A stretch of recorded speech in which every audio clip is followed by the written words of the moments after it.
Good morning, and today myself and PJ are going to talk about investing because we deal with clients' money. But PJ, there's a big emotional side when it comes to investing. I think most of the clients have a lot of questions, but specifically more emotional questions. What would you say? How do we counter that, or how do we answer that when it comes to emotions and investing?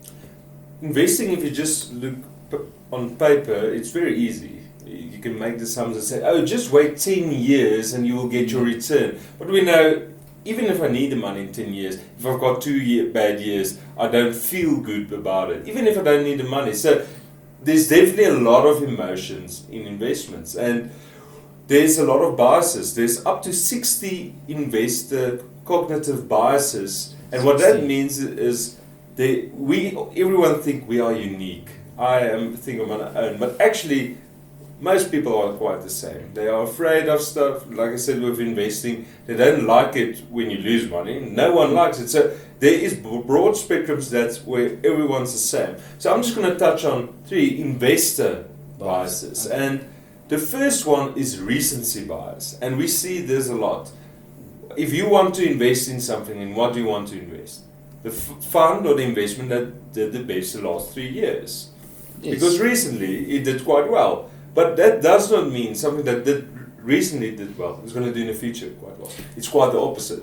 Yeah, it's also the herd mentality. We try to follow the leaders. Yeah, that's actually my second one that I'm going to get to. Yeah. So the first one, recency bias. You just think what happened the last 3 years, in my mind, is going to continue forever. And that exactly then the second one is following the herd. And those two are very important because that's how bubbles get created. Let's look at Bitcoin. It's like recency. Bitcoin did quite well. It did up 100% in the last few months. So it must mean if I put 100 Rand now, it will be 200 Rand.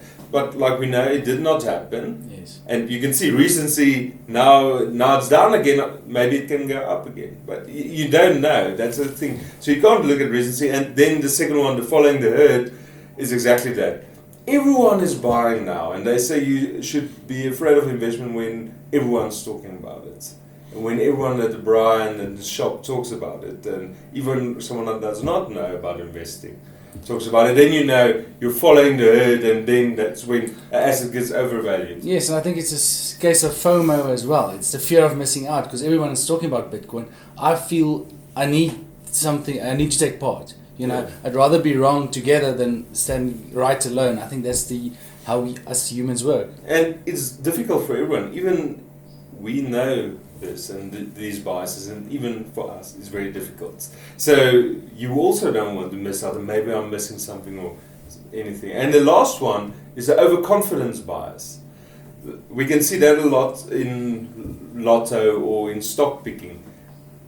They believe I can pick stocks better than anyone else. Exactly. So there is people that they really don't look at a company, they don't look at the financial statements, and they think they can do better than guys doing it the whole day. And they get it wrong, but I won't get it wrong because I am a better investor than everyone. So that's definitely with, I think, most investors, I think I can do better. And it's not just in that, maybe in golf and other stuff, I think I'm better than anyone else. So. The casino, definitely. Yeah. When you go out, you win your first couple of hands.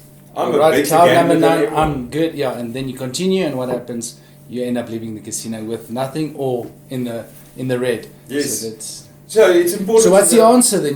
All the biases, is there an answer, or what do we do with what you just said?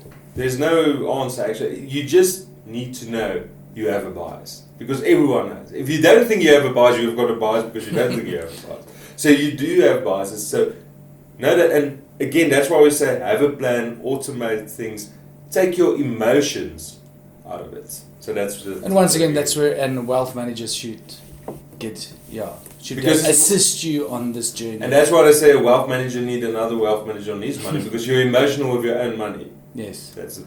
Thank you, PJ. So I think just be aware that you do have biases, all of us do, and then only then you can deal with it. Right. Thank you.